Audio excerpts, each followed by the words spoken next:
నా పేరు బల్లి వెంకయ్య, జిల్లా అధ్యక్షులు మాల మహానాడు. గత 2-3 రోజుల నుంచి దళిత మహిళ నిడుకుంట అరుణపై పేటేటి రాజారావు అండ్ కో సభ్యులు కొంతమంది ఆమెపై దుష్ప్రచారం చేస్తూ ఉన్నారు.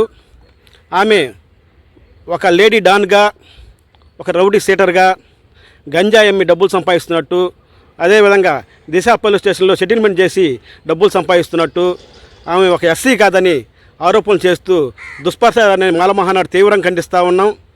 అదేవిధంగా వారికి ఒకటే చెప్తున్నాం, మీరు ఆమెపై చేస్తున్నటువంటి ఏ అసత్య ఆరోపణలు ఏ దానికైనా రౌడీ సీటర్గా ఆమె ఏ స్టేషన్లోనా నమోదైందా, రౌడీ సీటర్కి నమోదవుందా, అదేవిధంగా గంజాయి అమ్ముతుంటే మీరు ఎక్కడైనా చూసారా, ఏ పోలీస్ స్టేషన్లో ఎఫ్ఐఆర్ ఉంది, అదేదో ఒక ఎస్సీ మాల కాదని ఎంఆర్ఓ సర్టిఫికేట్ ఏమన్నా మీకు ఇచ్చున్నారా, ఇవన్నిటి సమాధానం చెప్పాలని మేము ఈ సందర్భంగా తెలియజేస్తా ఉన్నాం. అలాంటి పక్షంలో అన్నిటికీ ఆ అమ్మాయి ఎంత మనోవేదన చెందుతుందో, ఒక దళిత మహిళ ఎదుగుదలను చూసి ఓర్చుకోలేక మీరు చేస్తున్నటువంటి ఈ దుష్ప్రచారాలన్నీ, ఈ బహిరంగ ప్రకటనలను మేము మిమ్మల్ని ఎస్సీ ఎస్టీ అట్రాసిటీ కేసు కింద మీ పేరు నమోదు చేసి మిమ్మల్ని వెంటనే అరెస్ట్ చేయాలని పోలీసు వారిని ఈ సందర్భంగా కోరుతా ఉన్నాం.